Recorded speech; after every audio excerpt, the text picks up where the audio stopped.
My fiancée slept with my best friend, and thought I'd forgive her, so I let her believe that until the wedding day never happened. I'm a 30-year-old guy, and for a while I truly believed I'd found my forever person. Her name was Lily, and she entered my life like sunlight after a long, cold winter. We met at a mutual friend's party, one of those nights where I almost didn't go because I was exhausted from work. But the moment I saw her, laughing at something small and unimportant, I felt that strange pull, the kind that makes you think, this one's different. Lily wasn't just beautiful. She was easy to talk to, grounded, and honest in a way that disarmed me. We stayed up late that first night talking about everything: childhood dreams, favorite books, fears we'd never said out loud. It wasn't fireworks and chaos like my past relationships. It was quiet, safe, real. For once, I didn't feel like I was chasing love. It felt like love had finally stopped running from me. Months passed, and our connection deepened. We'd cook dinner together, fall asleep watching old sitcoms, and plan little trips we couldn't afford but dreamed about anyway. I told her things I'd never told anyone, even my best friend Ryan. And that says a lot because Ryan's been in my life since we were 5. We grew up on the same street, went through every heartbreak, every stupid mistake together. He was more than a friend. He was my brother. When I decided to propose, Ryan was the first person I told. I remember him grinning, slapping my shoulder, saying, "About time, man. She's perfect for you." He even helped me pick the ring and plan the moment. Looking back now, that memory stings the most. How genuine his excitement seemed. Because at the time, I had no idea that the 2 people I trusted most in the world were already betraying me behind my back. The night I proposed to Lily is still burned into my memory. Every flicker of candlelight, every tremor in my voice, I'd spent weeks planning it with Ryan's help. He insisted on being there to document the moment, joking that he'd finally get to see me cry in public. I booked a small rooftop restaurant that overlooked the city skyline, filled the place with soft lights, and brought a playlist of our favorite songs. Everything about it felt perfect. When Lily walked in, she froze. Her eyes widened as she saw the setup: roses, candles, a soft piano melody in the background. She turned to me with that wide, genuine smile that used to make my chest ache. I got down on one knee, hands shaking, and told her that I couldn't imagine a future that didn't have her in it. She covered her mouth, tears forming, and whispered, "Yes. Yes, of course." The restaurant erupted in applause. Ryan, standing off to the side, was the loudest. He recorded the whole thing, clapping and grinning like a proud brother. Later that night, as we all celebrated, he hugged me tight and said, "You did good, man. She's a keeper." It meant something, coming from him. I trusted his judgment more than anyone's. For weeks afterward, life felt like a dream. Lily started calling me her almost husband. We'd browse venues online, laugh about future kids, and talk late into the night about the kind of home we wanted. Ryan was around often, helping with logistics, joining dinners, cracking jokes that made Lily laugh harder than I'd ever seen. At the time, I thought it was friendship. Him supporting us, being part of our happiness. Now, when I look back on those nights, I can't stop wondering if the smiles they shared when I wasn't looking were already hiding something I wasn't meant to see. The first signs weren't obvious, just small things that didn't make sense but were easy to ignore when you're in love. It started with Lily spending more time with Ryan than usual. At first it felt natural. He was my best friend. She was my fiancée. They were planning the engagement party, comparing notes on vendors, decorations, even playlists. I remember walking into my living room one afternoon to find them laughing over my old college photos. Lily looked up and said, "Your stories about him don't do him justice." I laughed it off, feeling oddly proud that the 2 most important people in my life got along so well. But over time, that comfort turned into something else. I'd call Lily and she'd say, "I'm with Ryan. We're finalizing the cake order." Or, "Ryan said he could get us a better deal on catering." It was innocent enough, until it wasn't. There were times when I'd walk into a room and feel an awkward silence hang for just a second too long. Eyes that shifted, smiles that felt rehearsed. One night, we were out for dinner, and I noticed Lily's phone light up. It was a message from Ryan. I didn't mean to snoop, but it popped up right there in front of me. Ryan, don't forget what you promised. My chest tightened, but I forced a laugh. What's that about? I asked. She looked startled, then smiled and said, Oh, he meant the playlist I promised to finalize. Relax. I wanted to believe her so badly that I convinced myself I was being paranoid. That night, I couldn't sleep. My mind kept replaying the tone of her voice, that tiny flicker of guilt that flashed across her face. Still, I told myself love required trust, and trusting her meant ignoring the part of me screaming that something was already breaking beneath the surface. It was a Friday night when everything started unraveling. Lily told me she was going out with her coworkers for a team bonding dinner. Normally, I wouldn't have thought twice about it, but that day something in her tone felt off. She was dressed a little differently. More effort than usual for a casual work event. I asked if she wanted me to drop her off, and she hesitated before saying, No, Ryan's giving me a ride. He was already heading that way. That hit me like a cold wave. Ryan? Since when was he driving her to work dinners? I tried to sound casual when I said, You didn't mention that before. She just smiled, brushed a stray hair from her face, and said, It just came up. Don't be weird about it, okay? Then she kissed my cheek and left. The whole evening I couldn't shake the unease. I called Ryan once. No answer. Then twice, straight to voicemail. Hours passed. Midnight came and went. Finally, around 1:30 a.m., Lily texted, Sorry, babe. It ran late. I'll stay over at Mia's since she lives nearby. Love you. But something about that didn't sit right. Mia had just moved across town, nowhere near the restaurant Lily claimed to be at. The next morning, I called Mia myself, half hoping I was wrong. Her groggy confusion confirmed it. What? Lily didn't stay here. I haven't seen her all week. My stomach dropped. I remember sitting on the edge of my bed, phone trembling in my hand, heart pounding like a war drum. Every memory, the shared laughter, the engagement joy, Ryan's supportive grin, all of it began to twist into something ugly. Still, I didn't confront her right away. I wanted proof, not assumptions, not paranoia. Because deep down, a part of me still hoped there was a version of this story where I wasn't the fool in love being played by the two people I trusted most. The following week, I couldn't shake the feeling that something was off. Lily acted normal. Maybe too normal. She smiled, asked about my day, even surprised me with takeout from my favorite place. It felt like she was overcompensating, painting over a crack with a fresh coat of denial. But the harder she tried to act like everything was fine, the more my instincts screamed that it wasn't. Ryan, on the other hand, had gone quiet. He stopped dropping by unannounced, stopped calling every day like he used to. When I asked if he was okay, he brushed it off with a laugh. Just slammed at work, man. Adulting's catching up to me. But something in his voice felt tense, rehearsed. One night after Lily fell asleep, I picked up her phone. I'd never done that before, not once in our entire relationship. But that night, something in me snapped. I opened her messages, and at first everything looked normal.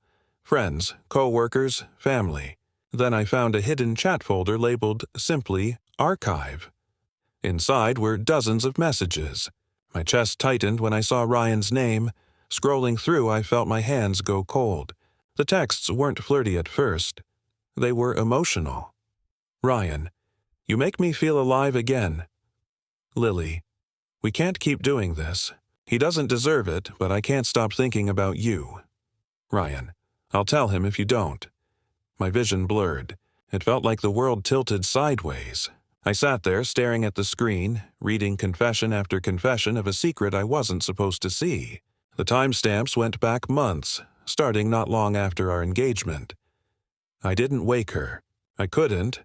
I just sat in the dark, her phone glowing in my shaking hands, realizing that every I love you, every kiss, every wedding plan had been built on a lie so deep it made my skin crawl, and yet, even then, a small broken part of me whispered, maybe it's not what it looks like. I hated myself for still wanting to believe her. By morning, I'd barely slept. My eyes burned, my chest felt hollow, and every sound in the apartment seemed too loud. The ticking clock, the hum of the fridge, even Lily's soft breathing beside me. I stared at her for what felt like hours, wondering how someone could look so peaceful while destroying someone else's life. When she finally woke up and smiled at me, I felt something inside me snap. "Lily," I said quietly, "how long have you and Ryan been lying to me?" She froze. For a moment, confusion, then panic. "What are you talking about?" I held up her phone, the messages open. Her face drained of color. She didn't speak at first, just sat there trembling, eyes darting everywhere except at me. Finally, she whispered, "I didn't mean for it to happen." Those words hit harder than any confession. Didn't mean for it to happen, like it was a spilled drink, not the slow murder of my trust. I asked her how long, and she said quietly, "Since right after the proposal." I think I laughed, not because it was funny, but because my brain couldn't process that kind of betrayal without breaking. I asked if she loved him. She hesitated, then said, "It's different with him. He understands parts of me you never did." That sentence tore through me like glass. Every insecurity I'd ever had suddenly felt justified. I stormed out before I said or did something I'd regret. Outside, the air was sharp and cold. I called Ryan, hands shaking, and when he answered, I didn't even recognize my own voice. "Don't hang up," I said. "You're going to look me in the eye and tell me what you did." There was silence. Then his voice, low, broken. "I'm sorry, man. I didn't want you to find out like this." And in that instant, everything inside me went numb. Because the truth wasn't just betrayal, it was confirmation. The two people I loved most had destroyed the world I'd built, and neither of them even tried to deny it. After that call, I drove straight to Ryan's apartment. I don't even remember most of the ride, just flashes of traffic lights and the pounding of my heart in my ears. When he opened the door, I barely recognized him. He looked like a ghost, unshaven, exhausted, and scared. For a second, neither of us said a word. Then I shoved him back inside and slammed the door shut. "Tell me everything," I said, my voice shaking. "Every lie. Every time. I want to hear it from you." He sank into a chair, head in his hands. "It wasn't supposed to happen," he mumbled. "We were drunk one night after the engagement party. It just happened. But after that, it kept happening." "Kept happening?" I repeated, the words barely escaping my throat. He nodded, eyes red. I tried to stop. I swear I did. But she'd call me, and I cut him off with a shout. "You tried to stop? You had every chance to tell me, and you just kept pretending to be my brother while sleeping with my fiancée." He didn't defend himself. He just sat there, silent, like the coward he'd become. And that silence made me realize something. He wasn't sorry about the betrayal. He was sorry he got caught. I left before I did something irreversible. As soon as I stepped outside, the world blurred. I could barely breathe. Lily called me again and again that night, crying, begging me to come home, to talk things through. But there was nothing left to say. I ended up sleeping in my car that night, parked outside the very rooftop restaurant where I had proposed to her. The irony wasn't lost on me. I sat there, staring at the skyline, remembering the night she said yes, realizing that the moment I thought was the happiest day of my life was actually the beginning of the slowest, cruelest heartbreak I'd ever endure. The next few days passed like a blur. I didn't eat much, didn't sleep, didn't even go to work. My phone stayed flooded with missed calls and unread messages, half from Lily, half from Ryan. Both of them wanted to explain, as if there was some version of this story that didn't make them monsters. I blocked them both eventually, but the silence that followed wasn't peaceful. It was suffocating. Everywhere I went, I saw ghosts of them. The coffee shop where Lily used to draw hearts in the foam. The park where Ryan and I played basketball for years. It felt like my entire city had become one giant reminder that everything I'd loved was fake. My mind kept replaying every laugh, every touch, every moment I'd left them alone together. And the worst part? There were so many. At night, I'd lie awake replaying Lily's words. "He understands parts of me you never did." That line carved itself into me. It wasn't just betrayal. it was comparison. A declaration that I was somehow less. And no matter how much I tried to be angry, the sadness kept creeping in, whispering that maybe she was right. I tried to tell my parents, but even that felt humiliating. My mom cried. My dad said, "You'll find someone better." Like this was just a breakup, not the dismemberment of my entire sense of trust. One night, I opened my phone and stared at the old engagement photos Ryan had taken. In every shot, they were both smiling, her hand on my chest, his hand on my shoulder. I zoomed in, and for the first time, I saw it. The way their eyes met in the background. The secret I'd been too blind to notice. That image burned into me. I deleted the photos, but the damage was done.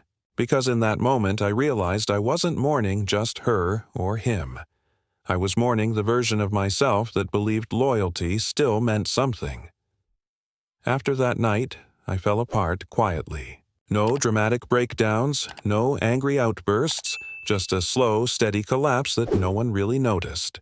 I stopped answering texts from friends, started missing work, and spent most of my time sitting in the dark, trying to understand how I'd become the villain in my own story. The worst part wasn't the betrayal itself. It was how ordinary they both acted afterward, like I was the one who'd ruined everything by finding out.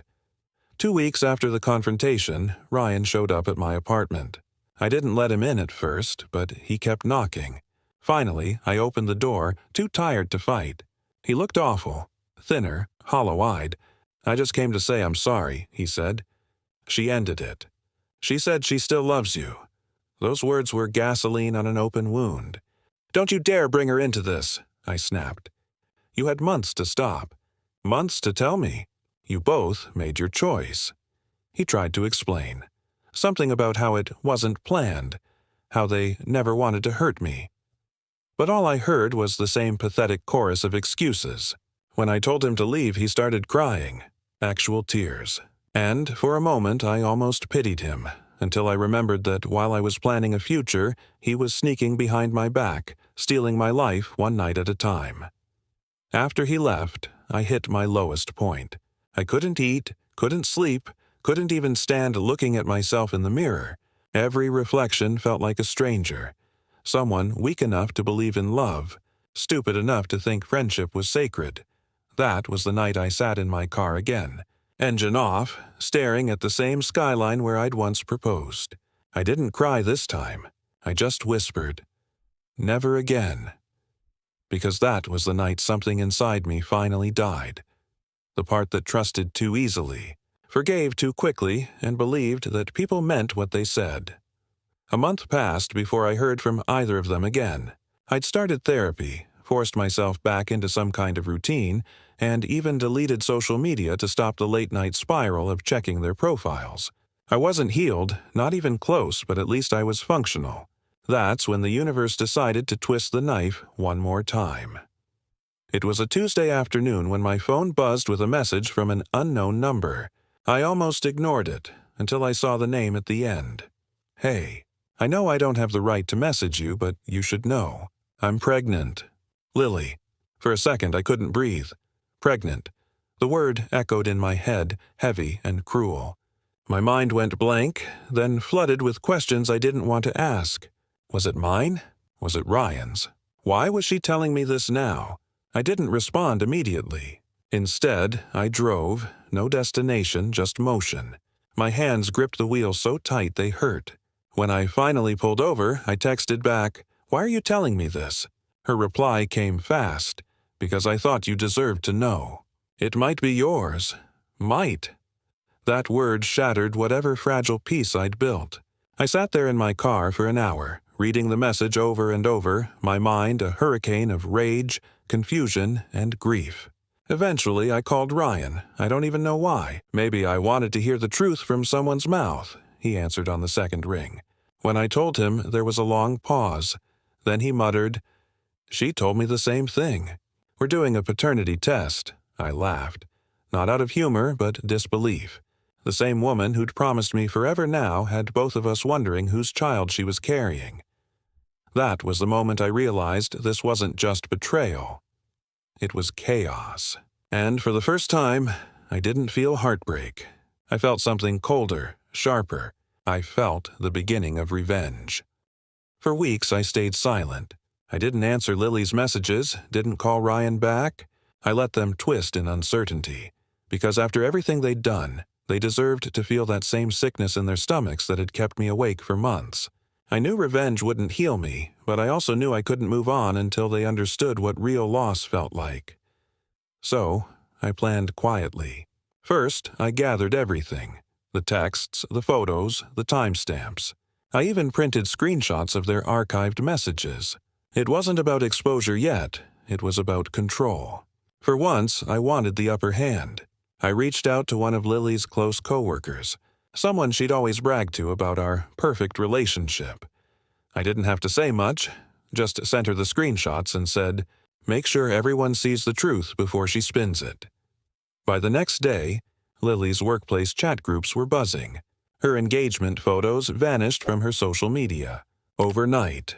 Then came Ryan. I sent an anonymous email to his company HR department, with proof that he'd been having an affair with his best friend's fiancée, including screenshots, sent from his work phone.